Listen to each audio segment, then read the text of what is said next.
So first of all, there is a mistaken notion that Hillel is a membership organization. We're not.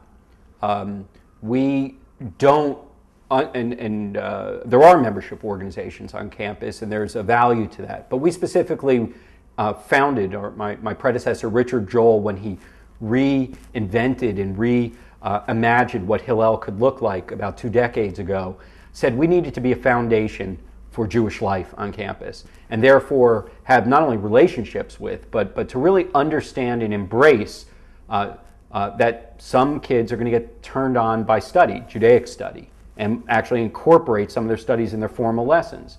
Other kids and other students are going to be turned on by wanting a more homey atmosphere and a place to go. And on some campuses, students find that at a Chabad house.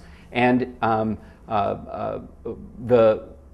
the idea that Hillel can make referrals and invite people and be a open door in all directions is one that's very important to me.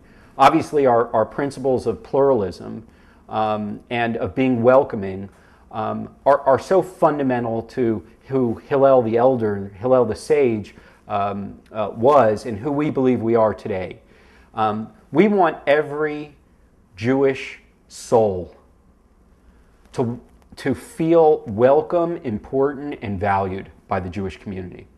We are not going to ask anyone their lineage. We are not going to ask them what they had for lunch and where they eat. We're not going to ask them anything that could put them off. We're going to welcome them, invite them in with their friends, and send the same kind of value of our Abrahamic tradition, that we are a welcoming people that really knows how to be friendly to strangers, to be friendly to our own family.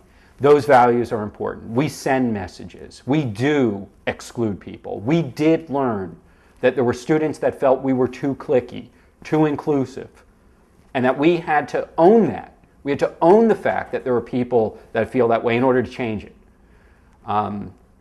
Again, I don't think students today are going to come to Hillel for all the same reason. I think they're going to come for lots of different reasons. And some of them will never step foot in the door. We were going to have to come to them or provide them with offerings that are so valuable that they will participate in spite of the fact that it's a Jewish organization.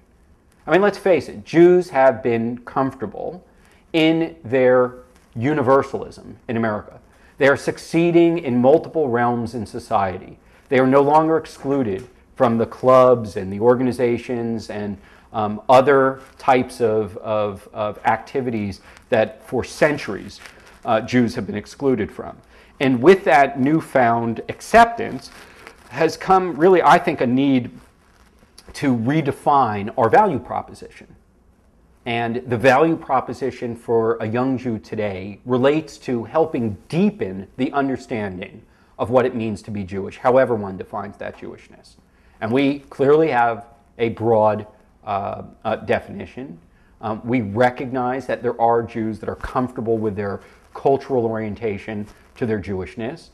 And we use that as an entry. By the way, some of those Jews who consider themselves secular or cultural happen to actually be Israeli. We have 11 Hillels in Israel now.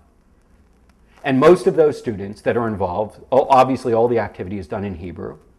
And despite the fact, or perhaps because of the fact that they define themselves as secular, does not mean that they're having ice cream parties or bagel brunches.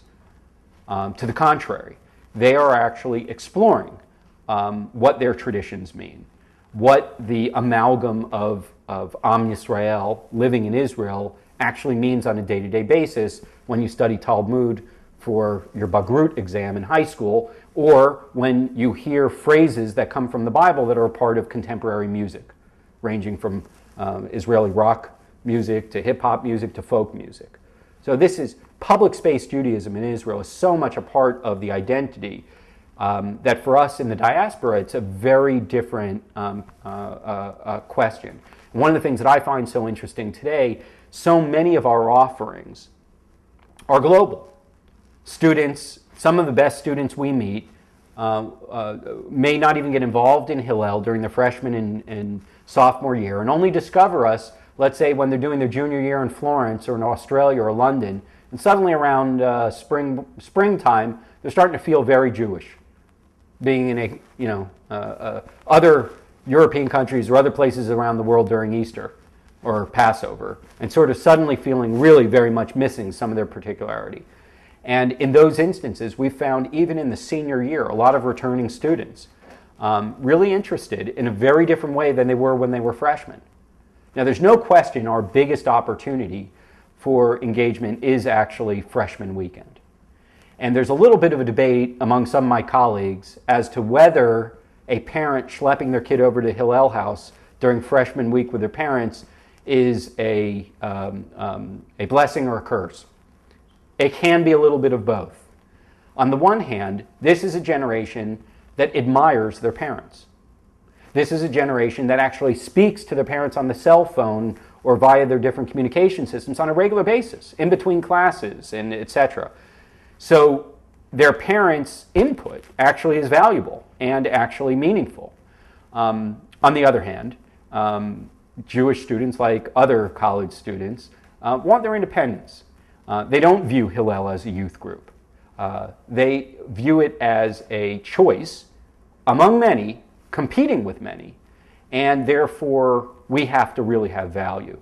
And their parent or their grandparent or their guilt or even their youth group affiliation or day school affiliation is not a guarantee to continued involvement in Jewish life. And without an active program of engagement, it's quite possible that many students will drift off during their college years. And that has been an important lesson or reality for us to also grapple with. That it's not just a question of the people that don't go to Hillel are, the uneducated, unaffiliated. It could well be that just like those that drop out after bar bat mitzvah, there are those who understandably want to experiment, try other things, form their own social networks, etc. But to think that we don't have an obligation to have something compelling for them as adults as opposed to when they were teens or kids would be missing the mark. There is a great opportunity for every single Jewish kid, regardless of whether this is a kid that went to camp every year or if this is a kid that really had very little Jewish upbringing.